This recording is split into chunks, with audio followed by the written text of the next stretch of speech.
वारा निरोप घेऊन येतो, कधी पावसाचा तर कधी उन्हाचा. निरोपात कधी सुगंध असतो, कधी ओलावा तर कधी झळया.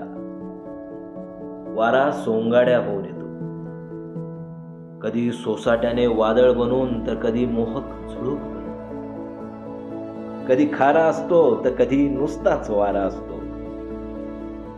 एका जागी कधीच ठारा नसतो, प्रत्येक वेळी इरादा न्यारा असतो. कधी क्षणात सारं उद्ध्वस्त करतो, तर कधी फुंकर बनून जखमा भरतो.